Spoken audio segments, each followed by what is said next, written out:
안녕하세요. 저는 평소 여기 사연을 즐겨 듣는 돌싱녀입니다. 저는 제 인생에서 고비의 순간 알지 못했던 추악한 진실을 알게 되며 이혼까지 하게 되었는데요. 지금 생각하면 제가 모든 걸 내려놓고 무너질 뻔했던 순간에 이혼을 결심하며 제가 다시 일어날 수 있었다는 생각도 드네요. 도대체 어떤 일이 있었길래 이렇게까지 말하나 싶으실 텐데 바로 저의 사연 시작해 볼게요. 저와 남편의 첫 만남은 엄마와 시모의 소개로 이루어지게 되었었어요. 엄마는 작게 카페를 운영하고 있었는데 거기에 자주 오는 손님이 시모였고 평소 가게에 혼자 커피를 마시러 온 시모가 비슷한 나이 또래 엄마와 많은 대화를 나누며 가까워졌다고 하더군요. 이런저런 이야기를 나누다 가까워진 두 사람은 자연스레 자식들 이야기도 나누었고 그러는 와중 비슷한 나이대의 자식이 있다는 것을 알게 되었던 것이었죠. 그렇게 마음이 맞았던 두 엄마는 자식들의 만남을 주선하게 되었어요. 양가 어머님들이 주선한 자리라 부담스럽기도 했지만 한편으론 다른 사람도 아닌 엄마가 주선한 자리이니 어느 정도 신뢰도가 있는 상태에서 남편을 만나게 되었어요. 막상 만나보니 남편은 제가 생각한 것보다 더욱 괜찮은 사람이더라고요. 말도 잘 통하고 소탈하기도 했고요. 그래서 전 남편과 진지하게 만나다 결혼까지 하게 되었습니다. 결혼 준비도 꽤 순탄했어요. 저희는 정확히 반반 결혼을 했는데 제가 그렇게 하자고 먼저 의견을 냈었죠. 저기, 자기만 괜찮으면 우리 반반 결혼하는 거 어때?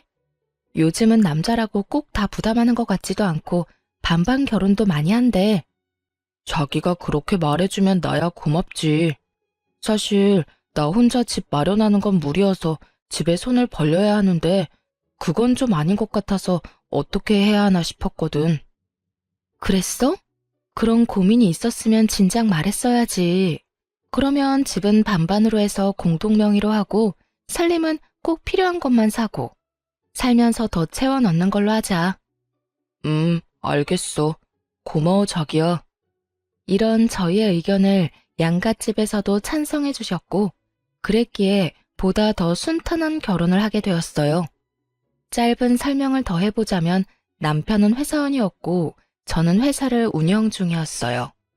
돌아가신 아빠가 차리신 회사였는데 자연스럽게 제가 물려받게 되었고 중요한 일은 엄마의 도움을 받으며 운영 중이었죠. 규모가 큰 편은 아니었지만 재무도 튼튼하고 매출도 꾸준해 회사 자체가 가진 재산이 꽤 되던 터라 돈 걱정은 없는 편이었습니다. 그 외에도 물려받은 건물이 있기도 했고 제가 투자해서 산 집도 두 채 정도가 있었고요. 제 나이에 비해 가진 것이 조금 있는 편이라 남편과 결혼을 할 당시 재산에 대해 다 오픈해야 하나 고민이 되더라고요. 하지만 고민도 잠시 아무리 결혼을 했다고 해도 모든 걸 오픈할 필요가 없다고 생각했고 무엇보다 돈이 엮이면 아무리 좋은 사람이라도 하루아침에 다른 얼굴이 되어버리는 경우를 어릴 때부터 종종 봐왔던 터라 그저 작은 회사를 운영한다고만 알렸을 뿐 다른 이야기는 하지 않은 상태였어요. 제가 모든 것을 알려주지 않은 상태이니 당연히 시댁 사정에 대해서도 자세히 묻지 않았었고 그저 먹고 사는데 아무 문제 없다는 정도만 알고 있는 상태였습니다. 저뿐 아니라 남편 역시 시부는 돌아가시고 시모만 계셨던 터라 저는 저대로 시모에게 며느리로서의 도리를 남편은 남편대로 사위로서의 도리를 다하려고 노력하며 지냈죠. 서로가 배려하고 노력하니 당연히 큰 소리 날 일이 없었고 앞으로도 이렇게 서로 아끼고 산다면 행복한 날만 있을 거라 믿어 의심치 않는 날들이 지나가고 있었어요. 그러던 어느 날 회사에서 오래 일하던 회계팀 직원이 갑자기 그만두게 되어 전산이 꼬여 세금 계산이 잘못되는 일이 일어나고 말았어요. 그 덕에 세금이 누락되며 과징금을 지불하게 되었고 그 금액이 생각보다 커 엄마와 함께 회사에서 어떻게 해야 할지 상의를 하게 되었죠. 한참 머리를 맞대고 해결책을 논의하고 있는데 누가 노크를 하며 들어오더군요. 어머님, 여보, 오늘 늦는다고 해서 간식 좀 사왔어요. 이거 드시고 하세요. 당신도 이것 좀 먹고 해. 그 사람은 다름 아닌 남편이었고 양손 가득 엄마와 제가 좋아하는 먹을거리를 사들고 왔더라고요. 갑작스러운 남편의 등장에 당황한 엄마와 저는 급하게 서류를 치웠지만 이미 늦은 것 같더군요. 남편은 서류에 적힌 큰 금액에 대해 아무 말도 하지 않긴 했지만 눈치를 보아하니 많이 놀란 눈치였으니까요. 우와, 이게 다 뭐야? 다 나랑 엄마가 좋아하는 거네. 어떻게 이렇게 우리가 좋아하는 것만 딱딱 골라서 사왔대? 우리 남편 대단한데? 그러게, 우리 사위가 이렇게 내 취향을 잘 알고 있는지는 몰랐는걸. 고마워, 사위. 잘 먹을게. 우리 사위 덕분에 내 입이 행복하겠어. 엄마와 전 남편의 눈치를 살피며 어색한 분위기를 바꾸려고 노력했고, 남편 역시 이런 저희의 의도를 눈치챘는지 엄마와 제가 이끄는 분위기대로 따라와 주더군요. 에이, 장모님, 그렇게까지 띄워주시면 저 오늘 잠 못 잡니다. 다음엔 제가 더 맛있는 걸로 대접할 테니까 시간만 좀 내주세요. 우리 장모님 너무 바쁘셔서 식사 대접 한 번 하는 게 힘드네요. 알겠어. 이번에 급한 일만 처리하고 나면 데이트 한 번 해. 네, 장모님. 그러면 저는 먼저 가볼게요. 여보, 빨리 마무리하고 와. 나 집에서 기다릴게. 남편은 먼저 집으로 돌아갔고 저흰 하던 이야기를 마무리 지었어요. 그렇게 일을 마무리하고 집으로 돌아가니 남편이 저에게 할 말이 있다며 저를 빤히 바라보더군요. 저는 무슨 말인가 싶어 남편의 눈을 마주하며 앉아 있었고 한참을 망설이던 남편이 이렇게 말했어요. 여보, 사실 아까 나 다 봤어. 아, 그래? 다 봤구나. 별거 아니야. 걱정할 필요 없는 일이니까 당신은 걱정하지 않아도 돼. 이번에 오래 있던 직원분이 그만두면서 일이 좀 꼬여서 가진금을 좀 내게 됐는데 오늘 잘 해결했으니까 걱정하지 마. 전 혹시나 남편이 걱정할까 싶어 최대한 빨리 상황에 대해서 설명하며 안심시켜주려 노력했어요. 그래? 그렇다면 다행이네. 그런데 도대체 당신 회사 규모가 어느 정도길래 세금을 그만큼이나 내는 거야? 아까 당신이랑 장모님이랑 숨기고 싶어 하는 것 같아서 티는 못 냈는데 내심 깜짝 놀랐어. 금액이 너무 커서 말이야. 아, 이번만 그래, 이번만. 앞으로 더 열심히 해야지. 우리 마누라 능력 좋은 건 알았지만 생각보다 더 굉장한 사람이었네. 내가 더 잘해야겠어. 우리 마누라 밖에 나가서 훨훨 날아다닐 수 있게. 참나, 말 예쁘게 하는 것 좀 봐. 내가 당신 때문에 웃고 살아. 나라고 뭐 다른 줄 알아? 나도 당신 때문에 웃고 살아. 저 때문에 웃고 산다는 그 말. 지금 생각해보니 틀린 말도 아니네요. 남편 놈은 제가 생각지도 못한 계획을 세우며 뒤에서 추악한 웃음을 짓고 있었을 테니까요. 하여튼 남편은 이날도 제 회사, 제 재산에 대해 자세히 묻지도 따지지도 않았고 내심 전 이렇게 넘어가게 되어 다행이다 싶었어요. 혹시나 남편이 세세하게 묻기 시작한다면 어떻게 해야 하나 고민이 많기도 했거든요. 어찌되었든 곤란한 상황을 잘 넘긴 이후 남편은 제가 회사 일로 신경 쓸 일이 많다고 생각했는지 저를 대신해 친정엄마를 더 많이 챙겨주기 시작하더군요. 제가 늦는 날엔 엄마와 함께 밥을 먹고 오기도 했고 병원을 모시고 다니기도 하고요. 그런 남편의 모습을 보며 저와 엄마는 더욱 남편에게 마음을 더욱 열고 있는 중이었죠. 그렇게 몇 달이 지나 회사는 다시 안정권에 들어 운영되고 있었고 마침 시모의 생일이라 시모가 가고 싶다던 식당에서 식사를 대접하고 있었어요. 어머님, 생신 축하드려요. 이건 용돈이에요. 약소하지만 가지고 계시다가 필요하실 때 쓰세요. 어머나, 이렇게나 많이는 필요 없는데.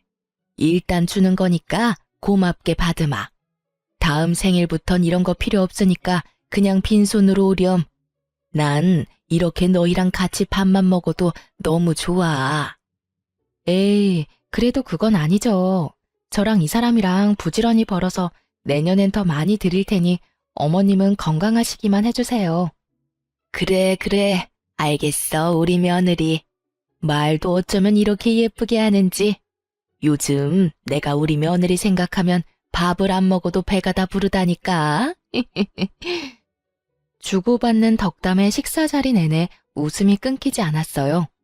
그렇게 좋은 분위기 속에서 밥을 먹고 있는데 엄마에게서 전화가 오더군요. 시모의 생일이라 시모와 시간을 보내고 있다는 것을 엄마도 알고 있을 텐데 그럼에도 불구하고 전화가 오니 심장이 덜컹하며 불안해지더라고요. 그래서 전 시모에게 양해를 구하고 전화를 받았고 수화기 너머에서 들려오는 것은 익숙한 엄마의 목소리가 아닌 낯선 남자의 다급한 목소리였어요. 이 휴대전화 주인 따님분 맞으신가요? 네, 맞는데 누구시죠? 지금 어머님께서 사고가 크게 나 병원으로 이송 중이세요. 지금 의식이 너무 약해서 빨리 병원으로 와주셔야 할 것 같아요. 저희가 지금 땡땡 병원으로 이송 중이니 그리로 오시면 될 것 같습니다.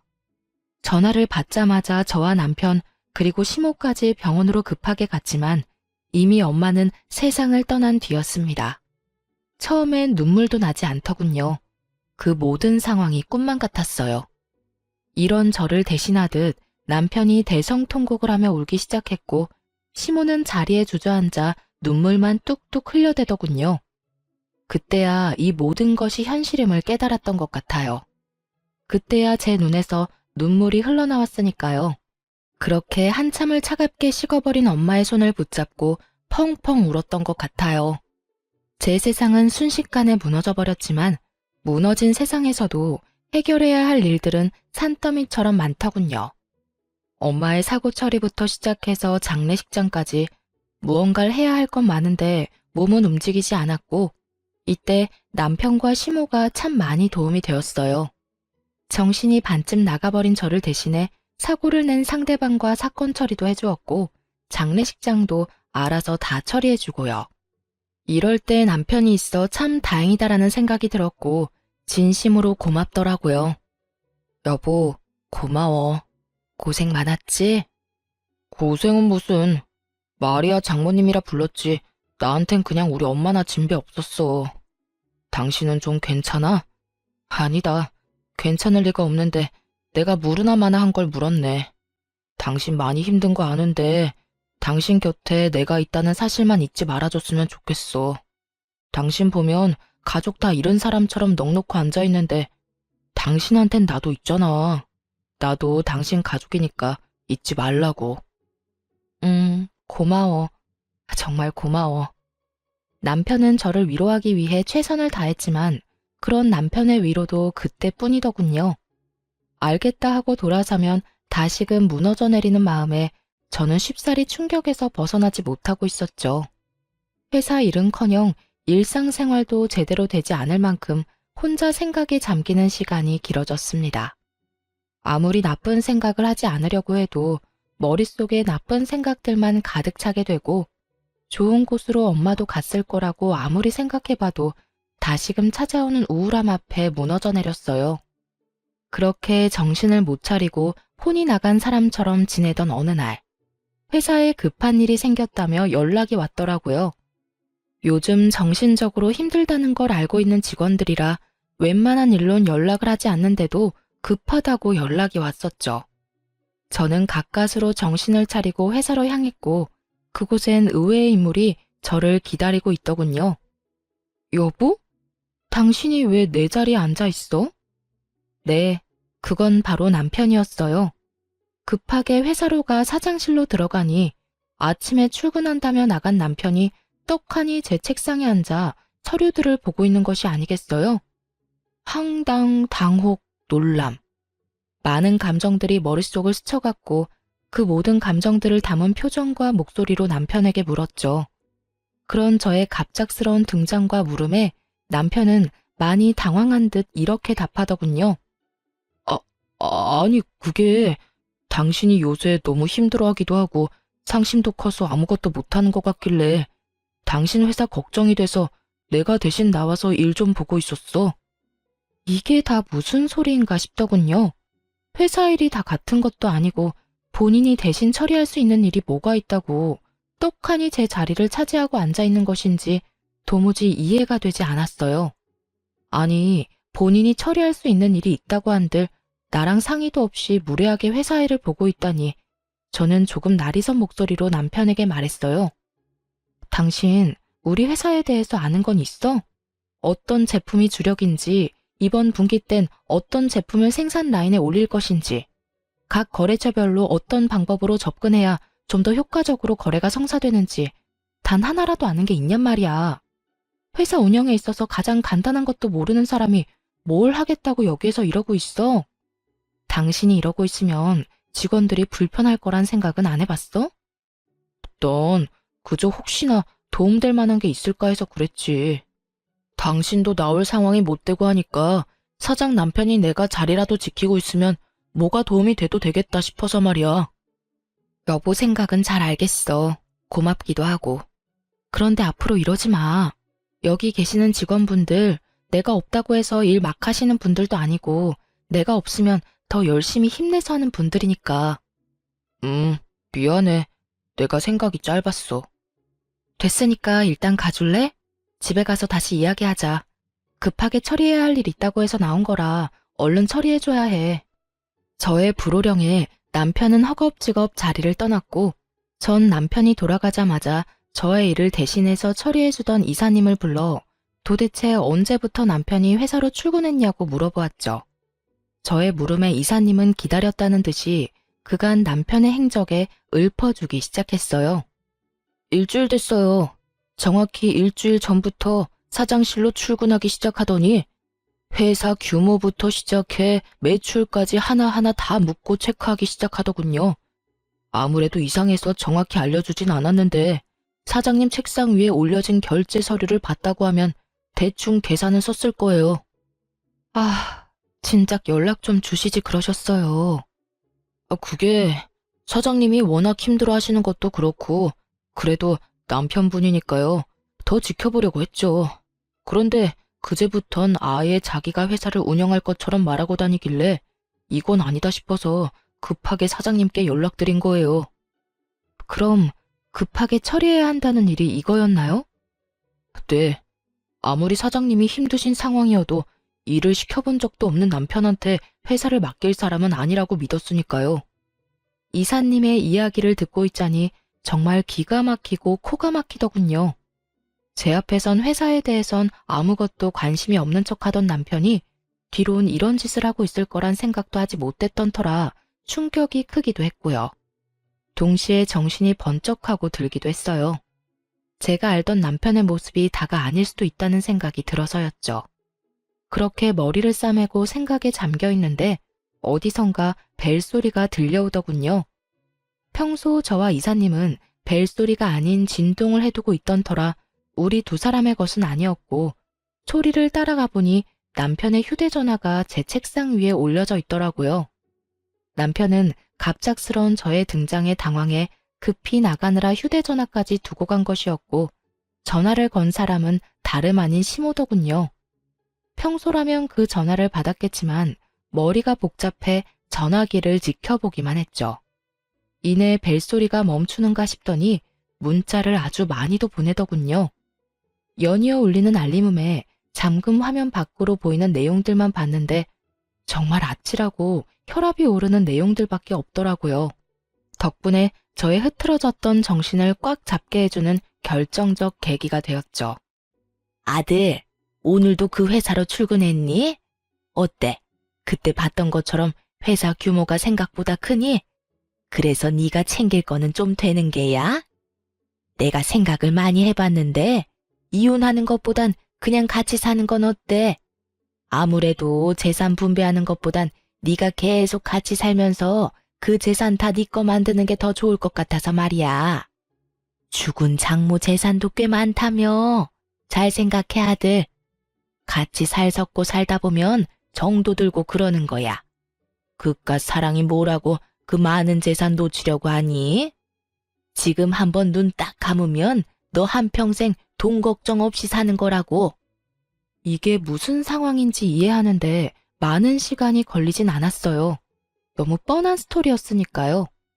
제가 정신을 차리지 못하는 사이 남편은 제 회사로 출퇴근을 하며 회사에 대해 알아봤을 테고 책상 위에 쌓인 서류들을 보아하니 돌아가신 엄마의 유산 목록도 있더군요. 값이 좀 되는 건물에 형광펜 칠에 별표까지 쳐댄 걸 보아하니 그 건물은 꼭 가지고 싶은 남편의 속마음도 알 수가 있었죠. 혹시나 하는 마음에 남편과 시모에 대해 확인할 수 있는 건 모두 확인했어요. 잠자는 사이 남편의 지문으로 휴대폰을 열어 문자 내역을 열어봤죠. 남편 놈이 멍청한 것인지 생각이 없는 것인지 그간 시모와 나눴던 대화들은 하나도 지우지 않았더군요. 처음부터 읽어보니 정말 가관도 그런 가관이 없더라고요. 시모는 처음 엄마에게 접근한 것부터가 계획적이었어요. 엄마가 운영하던 커피숍 주변 상가 사람들에게서 사실 엄마가 운영하는 큰 회사가 따로 있을 뿐더러 남편이 남긴 재산이 많다는 말을 전해들은 시모는 계획적으로 엄마에게 접근했던 것이었죠. 1년에 걸쳐 작정하고 접근한 시모의 속내를 엄마가 알 리 없었고 시모의 계획대로 제 이야기까지 하게 된 것이었어요. 그렇게 가면을 쓰고 엄마에게 접근한 시모는 결국 저와 남편을 결혼까지 시켜버린 것이었고요. 문자 내용으로 보니 처음엔 그냥 한몫 챙겨 이혼시킬 생각이었더군요. 하지만 엄마가 갑작스럽게 돌아가시며 시모는 저의 모든 재산이 탐나기 시작한 거죠. 급하게 아들을 설득해 그냥 평생 제 등골을 빼먹고 살려고 한 거예요. 아빠가 살아계실 때 돈 때문에 인간관계 망치게 된 이야기를 수도 없이 들어 익히 알고는 있었지만 막상 제가 겪게 되니 그 충격은 정말 말도 다 하지 못할 정도더군요. 심지어 엄마가 돌아가신 지 얼마 되지 않은 상황에서 일이 되니 충격이 배가 되어 돌아왔어요. 거기에다 남편에겐 상간녀까지 있더군요. 물론 시모까지 상간녀의 존재를 알고 있었고요. 자기야, 자기 이혼할 거야?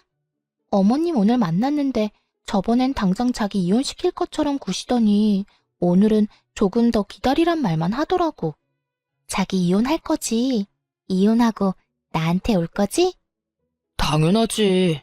그런데 엄마 말처럼 자기가 좀 더 기다려줘야 할 것 같아. 왜? 얼마나 더 기다리란 말이야. 사실 좀 오래 걸릴 것 같기도 해. 자기도 알다시피 그 여자 엄마도 죽었잖아. 그런데 남긴 유산이 꽤 되더라고. 결혼까지 하고 이때까지 살았는데 이대로 재산 조금 뜯어내고 이혼하는 건 너무 아까운 것 같아서 말이야. 이왕 이렇게 된 김에 제대로 뜯어내야 하지 않겠어? 재산이 그만큼이나 돼? 그래. 건물부터 집까지 한두 푼이 아니더라니까. 그러니까 자기가 조금만 더 참고 이해해줘. 정말 가관이더군요. 장모님 하며 알랑방귀를 낄 때는 언제고 그 여자 엄마라고 칭하는 걸 보는데 정말 돌아가신 엄마가 불쌍해 눈물이 왈칵 쏟아질 것만 같았어요. 겨우 진정을 한 저는 일단 모든 문자를 사진으로 찍어두었고 남편과 시모를 한 방 먹일 계획을 세우기 시작했어요. 남편의 눈치를 살피니 당장 이혼을 할 것 같진 않았고 시모의 말을 진지하게 고민하는 것처럼 보였기에 저는 천천히 계획을 실행하기 시작했죠. 그렇게 한 달이 지난 어느 날 남편은 은근슬쩍 저에게 유산에 관해서 물어오더군요. 여보, 내가 다른 뜻이 있는 게 아니라 걱정이 돼서 하는 말이니까 오해하지 말고 들어봐. 당신 장모님 유산 정리는 잘한 거야? 내가 보려고 본 게 아니라 우연히 장모님 유산 목록을 보게 돼서 말이야. 보니까 건물도 있고 땅도 있던데. 당신 워낙 이리저리 바쁘고 힘들었잖아.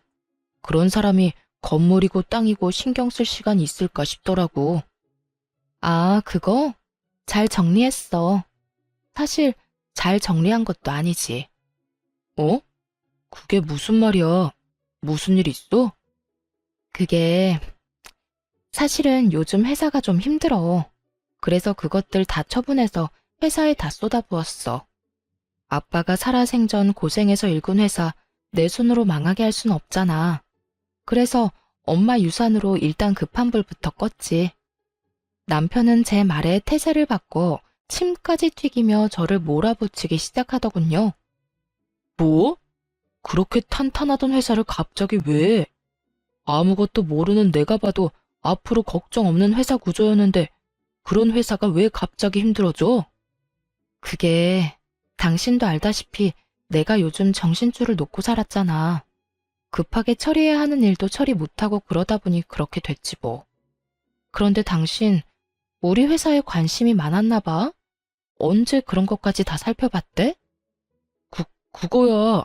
당신 말대로 장인 어른이 일군 회사니까 나도 당연히 신경이 쓰여서 그랬지. 그래서 회사는 괜찮은 거야? 이제 아무 문제 없는 거야?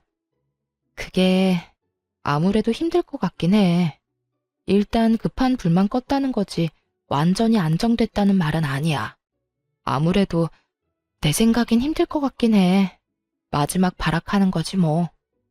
저의 말에 남편은 생각이 많아진 듯 아무 말도 없더군요. 그랬겠죠.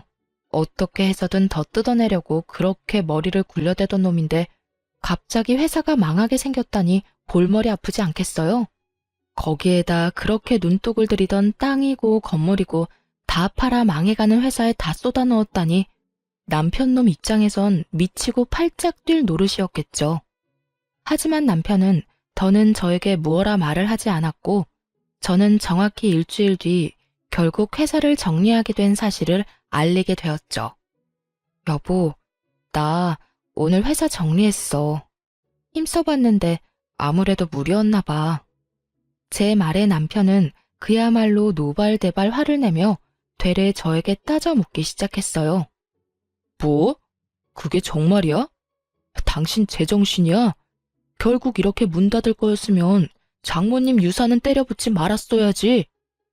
돈은 돈대로 날리고 회사는 회사대로 망하고 그게 무슨 멍청한 짓이야? 나라고 뭐 마음 편한 줄 알아? 나라고 회사 문까지 닫게 될 줄 알았겠냐고. 아, 그래서 정말 남은 재산이 하나도 없는 거야? 그 많던 돈이 하나도 없다, 이 말이냐고. 그게 뭐 나도 잘 모르겠어. 저는 우물쭈물 대답을 회피했고 남편은 마지막 발악을 마치고 집을 나가버리더군요. 됐다 됐어. 당신 표정 보니까 대충 알겠어. 그러게 나라도 나가서 돕는다고 할 때 가만히나 있지 이게 다 뭐야? 아우 짜증나. 그게 다 얼만데. 당신 얼굴 보고 있으려니 짜증나서 안 되겠어. 난 나갈 테니까 잠을 자든 울고 있든 알아서 해. 그렇게 나간 남편은 집으로 돌아오지 않았고 그 덕분에 편안한 마음으로 꼼꼼히 이혼을 준비하게 되었습니다. 생각보다 제가 가진 증거들은 많았고 변호사분과 만나 상담을 하며 진행하니 더 빨리 정리가 되더라고요. 대충 정리도 됐겠다. 언제 이혼 통보를 하나 고민하고 있는데 마침 시모에게서 연락이 오더군요. 예, 지금 당장 집으로 좀 건너오거라. 왜요? 무슨 일인데요? 어른이 오라고 하면 네 하고 올 것이지 왜요는 무슨 왜요야. 잔말 말고 얼른 와. 사람이 변해도 어쩌면 이렇게까지 변할 수 있는지 온몸에 소름이 끼치며 무섭다는 생각마저 들더군요. 그러면서 오늘이 디데이구나 하는 생각에 신나기도 했고요. 그렇게 들뜬 발걸음으로 시댁에 도착하니 그곳엔 시모와 남편 그리고 상간녀까지 저를 기다리고 있더군요. 남편의 휴대전화를 봤을 때 상간녀의 존재를 알았던 터라 놀랍지도 않았어요. 하지만 엄연히 아직까진 내가 며느리이자 부인인데 당당히 상간녀까지 시모 옆에 앉힌 꼴을 보는데 어이가 없다 못해 웃음이 다 나더라고요. 그런 제 마음을 아는지 모르는지 시모는 제가 엉덩이를 땅에 붙이고 앉기도 전에 본론을 꺼내더군요. 예, 너 그만 우리 아들이랑 헤어져 줘야겠다. 이혼하라니 말이야. 들어보니 너 쫄딱 망했다고 하던데 망한 너랑 계속 살아봤자 뭐 하겠니? 평생 같이 고생밖에 더 하겠니? 제대로 앉지도 않았는데 이혼 말을 들으니 아무리 예상했었어도 화가 치밀어 오르더라고요. 그래서 저 역시 적대적인 감정을 숨기지 않고 되물었죠. 그러니까 지금 제가 망했으니까 이혼하란 이 말이죠? 망했으니 함께 힘을 합쳐 잘 살아보라는 게 아니라 같이 잘 살긴 뭘 잘 살아? 누구 고생시키려고? 말이야 바른 말이라고. 사돈 죽고 네가 제정신으로 살긴 했니? 매일 집구석에서 처박혀서 울기나 울고. 남편 밥이나 제대로 챙겨줘 봤니? 남편한테 따뜻한 말 한마디라도 해봤니? 내가 너 마음에 안 드는 게 한둘이 아니었다. 그나마 깔고 앉은 재산이 많아 어떻게 해서든 이혼만은 안 시키고 살리려고 했더니 그깟 부모 죽은 게 뭐라고 정신 빼놓고 살다가 그 많은 재산도 말아먹고 이런 꼴 보기 싫어서 네 엄마가 그렇게 돌아가신 게야. 너 회사 말아먹는 꼴 보기 싫어서. 이게 무슨 미친 소리인가 싶더군요. 그렇지 않아도 내가 이 미친 시모 생일 챙기느라 우리 엄마 혼자 외롭게 세상을 등졌을 생각만 하면 아직까지 눈물이 앞을 가리는데 우리 집 재산이나 노린 주제에 감히 엄마를 입에 올리니 화가 치밀어 참을 수가 없더군요. 말이 좀 심하네요. 아무리 상황이 이렇다고 한들 돌아가신 저희 엄마 이야기를 그딴 식으로 하는 건 아니죠. 이것 봐라. 사사건건 말대꾸하는 것도 모자라 감히 시어미를 그런 식으로 노려보는 거. 네가 그딴 식으로 구니 내가 널 예뻐할 수나 있겠니? 돈 줄 땐 예뻐 죽겠다고 이런 복덩이가 없다고 하더니 망했다는 말 들으니까 제가 미워 죽겠나 봐요? 왜? 눈의 가시 같진 않으시나요? 왜 아니겠니? 너 보고 있으면 눈이 콕콕 쑤시는 게 찝찝하고 기분까지 나빠져 온다. 그러니까 얼른 이혼한다는 대답이나 내놓고 썩 꺼지거라. 온 김에 여기 서류에 도장까지 찍어주면 더 좋고. 언제 서류까지 준비한 것인지 시모는 이혼 서류를 내밀며 꼴 보기 싫어 죽겠다는 듯 고개를 세차게 흔들더군요. 그런 시모의 언행도 어이없고 화가 나는데 그보다 저를 더 화나게 했던 건 남편과 상간녀의 언행이었어요. 엄마, 긴 말 할 것도 없어. 야, 엄마 말 잘 들었지? 내가 너 진짜 좋아서 결혼까지 했겠냐? 솔직히 너 재산 말곤 볼 거 뭐 있냐? 여자가 싹싹 가기를 해. 그렇다고 애교가 있기래. 무슨 목속 세워둔 것도 아니고 뻣뻣해서는. 이때껏 아무 말 안 하고 데리고 산 것만 해도 고맙다고 생각해라. 아, 그리고 소송 같은 건 할 생각도 하지 마. 증거도 없을 거고 괜히 없는 살림에 변호사 선임 비용 같은 거 쓰지 말란 말이야. 그러게. 그냥 조용히 이혼해주세요. 들어보니 요즘 사정도 좋지 않다고 하던데. 괜히 시간 낭비, 돈 낭비하지 말자고요. 그리고 될 수 있으면 빨리 이혼 좀 해주실래요? 아, 이혼까지 요구당하는 마당에 빨리 해주기까지 해야 하나 봐? 내가 왜 그래야 하지? 내가 사실 지금 임신을 해서요. 배부르기 전에 드레스는 입어야 하지 않겠어요? 그러니까 같은 여자로서 배려 좀 하라고요. 드레스 입어봤으니까 알 거 아니에요. 배 나오면 예쁜 드레스 못 입는 거. 처음부터 끝까지 제 앞에서 이리도 당당했던 이유가 다른 것도 아닌 임신이었다니. 저런 부모들 사이에 태어날 아기가 불쌍할 지경이었어요. 전 파렴치한 세 사람의 말이 끝나자마자 크게 웃어버렸고 그런 저를 세 사람은 미쳤냐는 눈빛으로 쳐다보더군요. 당신 미쳤어? 회사 망하고 이혼까지 하게 생기니까 드디어 정신줄을 놔버린 거야? 당신이 미치든 말든 상관없는데 이혼은 해주고 미쳐. 누구 고생시키려고 지금 정신줄을 놔버리는 거야? 야, 나 안 미쳤으니까 걱정하지 마. 이혼하자고? 그래, 이혼하자. 애까지 가졌다는데 이혼해야지. 정말이야? 정말 나랑 이혼해 줄 거야? 그런데 소송은 할 거야. 증거가 없다고 생각하는 것 같은데 뱃속의 아기가 증거가 되고도 남을 텐데 왜 그 생각은 못하는 건지 모르겠네. 멍청한 건지 생각이 없는 건지. 그리고 나 이 집에 들어오는 순간부터 지금까지 모든 대화 다 녹음 중이야. 그러니까 소송 제대로 준비하는 게 좋을 거야. 참고로 나 변호사 선임할 비용 차고 넘치니까 내 주머니 걱정은 하지 말고 당신 걱정이나 해. 아주 제대로 뜯어내 줄 테니까.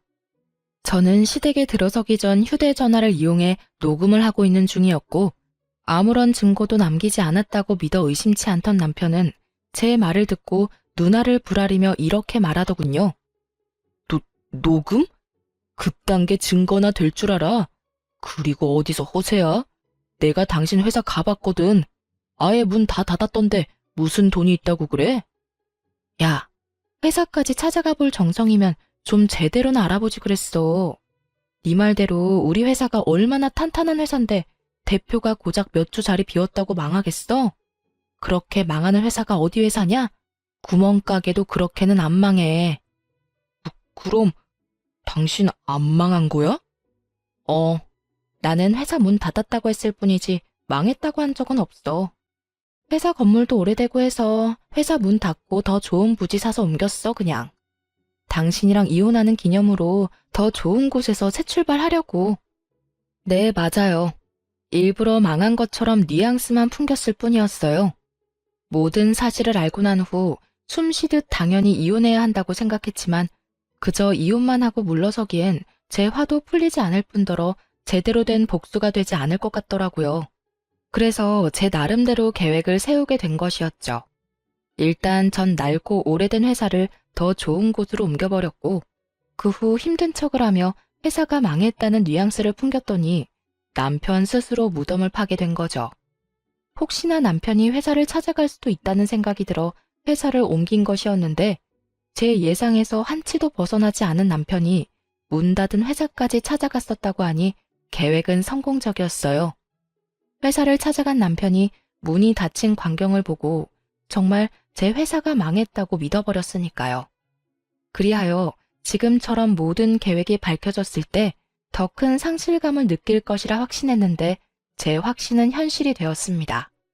스스로 관뚜껑을 열고 누워있는 사람처럼 핏기 하나 없는 얼굴을 한 심오한 남편을 보니 통쾌함과 짜릿함이 온몸을 감싸더군요. 두 사람은 말이 없었고 상간녀 역시 상황 파악이 된 듯 아까 그 당당한 기색은 온데간데 없이 사라지고 눈치만 살피기 시작하더군요. 할 말이 있으면 해보라는 눈빛을 보냈고 상간녀는 기다렸다는 듯 이렇게 말하더군요. 사실은 저 남자하고 아무 관계도 아니에요. 그냥 오늘 하루 와서 만나는 척하면서 임신했다는 거짓말만 좀 해달라고 부탁해서 온 거라고요. 아, 그러니까 다 거짓말이라고? 임신한 것도 다? 네, 정말 저는 아무 관계도 아니고 다 거짓말이었어요. 그러니까 저한테 소송 같은 건 안 하시면 안 될까요? 상간녀는 제발 소송만은 하지 말아달라며 무릎 꿇고 울고불고 빌기 시작하더군요. 제가 남편의 휴대전화에서 본 것이 다 있는데 입에 침도 바르지 않고 거짓말을 하는 꼴을 보아하니 상간녀 역시 인간 되긴 글렀다는 생각이 들더라고요. 야, 내가 널 몰랐을 것 같아? 너네 둘 만나는 사이라는 거 진작에 다 알고 있었어. 네? 그러면 다 알고 있었던 거예요? 어떻게, 혹시 사람 붙였어요? 어떻게 알았는지까진 알 필요 없고 여기서 중요한 건 이거야. 내가 다 알고 있다. 그러니까 난 상간녀 소송을 무조건 할 거다. 그러니 넌 소송할 준비와 함께 위자료를 준비하면 된다. 알겠니? 너도 들었으니까 알지? 나 돈 많은 거. 참고로 변호사 선임도 끝났고 준비도 다 된 상태라 너네 생각보다 빨리 소송 진행될 거야. 그러니까 여기서 이러고 있을 시간에 변호사 알아보고 돈이나 준비해놔. 제 말에 상간녀는 모든 걸 포기한 듯 고개를 숙이고 울기 시작했고 남편은 제 손을 부여잡더니 애원하기 시작하더군요. 여보, 내가 다 잘못했어.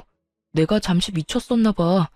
난 정말 당신이 망한 줄 알고, 아니, 당신이 망했으면 내가 당신 옆에서 더욱 힘이 돼줬어야 했는데 한순간에 잘못된 판단이 상황을 이렇게 만들었어. 나 지금 진짜 반성 많이 하고 있거든?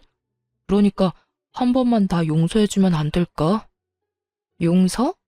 너 지금 용서라는 말이 나오니? 네 말대로 나 망한 줄 알고 이혼부터 하자는 남자를 내가 용서할 것 같아?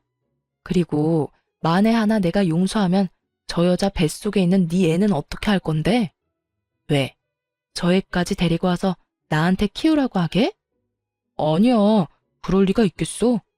당신이 나 용서하고 다시 받아주기만 하면 나머진 내가 다 알아서 처리할게. 정말이야. 당신 신경 쓸 일 없게 깨끗하게 정리할 수 있어. 어쩌면 인간이 이럴 수가 있는지, 이런 인간인 줄 모르고 이때껏 함께 살았던 제가 참 불쌍하더군요. 전 제 손을 부여잡은 남편의 손을 뿌리치며 말했죠. 너 진짜 인간 쓰레기구나. 아무리 상황이 급해도 그렇지 어떻게 네 새끼를 그리도 쉽게 버리니? 야, 길가에 다닌 개들도 자기 새끼 소중한 줄은 알아.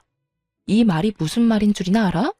넌 개만도 못한 새끼라는 거란다. 여보, 난 그런 뜻이 아니라 당신한테 용서받고 싶어서. 용서 같은 소리 한다. 네가 저지른 짓이 있는데 이제 와서 용서를 빈다고 용서가 되겠니? 너도 나한테 이럴 시간에 변호사나 알아봐. 절대 쉽고 깔끔하게 끝나진 않을 테니까 각오 단단히 하고. 아, 네 엄마한테도 위자료 청구 들어갈 테니까 그런 줄 알고. 아가, 꼭 이렇게까지 해야 하겠니? 그러지 말고 이혼은 하되 소송만큼은 다시 생각해 주려무나. 네가 그렇게까지 한다고 해서 너한테 남는 게 뭐가 있다고 이리도 모질게 구는 게야, 응? 먼저 모질게 군 사람이 누군데 누구더러 모질게 한다고 하는 건지 모르겠네요. 그건 네가 망한 줄 알고 그랬었어. 네가 망하지 않았던 걸 알았다면 그런 일도 없었을 거야. 망하면 가족 버리는 게 당연한가요? 망하면 당연히 이혼해야 하는 거냐고요. 그리고 지금 망하고 안 망하고가 중요한 게 아니라 처음부터 어머님이 계획적으로 우리 집에 접근했다는 게 중요한 거예요. 그렇게 접근했으면 들키시나 말고 잘 살게 두기라도 하지. 뭐? 망했으니까 이혼하라고요? 참나, 이혼하고 싶은 사람이 누군데. 감히 누구 앞에서 이혼하라 마라 하는 건지. 어머님이 우리 집에 한 모든 일들 변호사 선임해서 소송 시작하면 사기죄로 충분히 엮을 수 있는 거 아시죠? 그러니까 불쌍한 척 좀 그만하세요. 구역질나니까. 저는 단호했고 시모는 곡소리를 내며 울기 시작하더군요. 그놈도 소리 없이 눈물만 흘리고 있었고요. 그렇게 망연자실한 세 사람을 뒤로한 채 새로 마련한 저의 집으로 돌아왔습니다. 얼마나 큰 소리로 울어대는지 집으로 돌아오는 내내 시모의 곡소리가 귀에서 떠나지 않더군요.